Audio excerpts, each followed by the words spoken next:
दोस्तों, हमारे देश का राष्ट्रीय ध्वज तिरंगा हवा में लहराता हुआ, 3 रंग केसरी, सफ़ेद, हरा और बीच में अशोक चक्र, ये सिर्फ एक कपड़े का टुकड़ा नहीं है, ये एक सपना है स्वतंत्रता का, समानता का, न्याय का, गणतंत्र का। और दोस्तों, आज हमारा देश 77वां गणतंत्रता दिवस मना रहा है। पूरा देश झंडा फहरा रहा है, घरों पर, दफ्तरों पर, स्कूल में। लेकिन इसी झंडे के इर्द गिर्द एक विवाद भी खड़ा हो गया है। एक तरफ झंडा फहराने की तस्वीरें हैं, दूसरी तरफ सवाल कि क्या ये सच्चा सम्मान है या सिर्फ दिखावा। दोस्तों, आज हम बात करेंगे इसी विवाद की। असदुद्दीन ओवैसी ने हैदराबाद में झंडा फहराया और केंद्रीय मंत्री गिरिराज सिंह ने कहा कि ये ढोंग है। वंदे मातरम का विरोध करने वाला व्यक्ति झंडा फहराकर राष्ट्रवादी कैसे बन सकता है? वहीं शिवराज सिंह चौहान और योगी आदित्यनाथ ने भी झंडा फहराया, संविधान की बात की, आत्मनिर्भर भारत की बात की। लेकिन सवाल ये है कि क्या राष्ट्रवाद सिर्फ झंडा फहराने से साबित होता है या ये दिल में होता है? आज की इस रिपोर्ट में हम इस पूरे प्रकरण को समझेंगे। नमस्कार, मेरा नाम है शुभम गुप्ता और आप देखना शुरू कर चुके हैं वीके न्यूज़।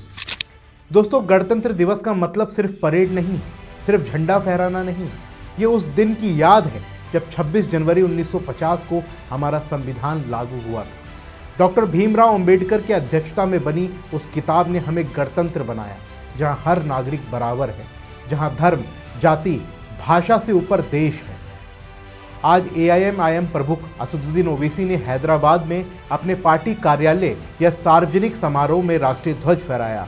ये एक सामान्य सी बात लगती है, हर नेता करता है, लेकिन गिरिराज सिंह ने इसे ढोंग कहा। उन्होंने याद दिलाया कि ओवैसी वही हैं जो वंदे मातरम का विरोध करते हैं, स्वतंत्रता आंदोलन के उस मंत्र का विरोध करते हैं जो हमारी शान है। गिरिराज सिंह ने यह कहा कि राष्ट्र के प्रति सम्मान दिखावे का नहीं होता, ये स्वतः प्रकट होता है। ऐसे व्यक्ति को झंडा फहराने का अधिकार नहीं है।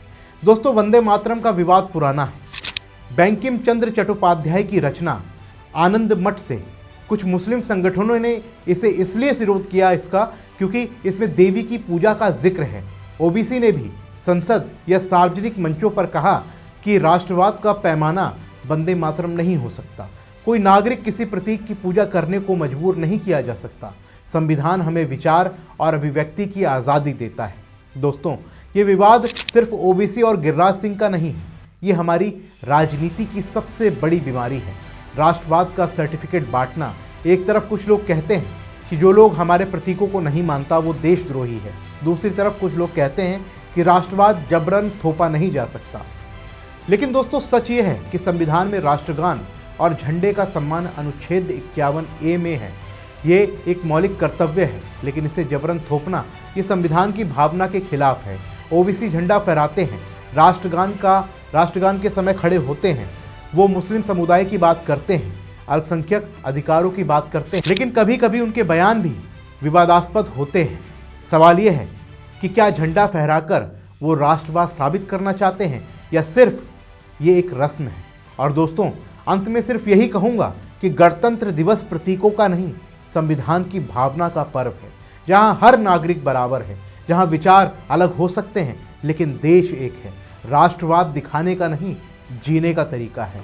और आप क्या सोचते हैं इस मामले पर? अपने विचार हमें कमेंट बॉक्स में ज़रूर लिखें। मिलते हैं अगली वीडियो में, तब तक के लिए जय हिंद। वीके न्यूज़, राष्ट्र के नाम।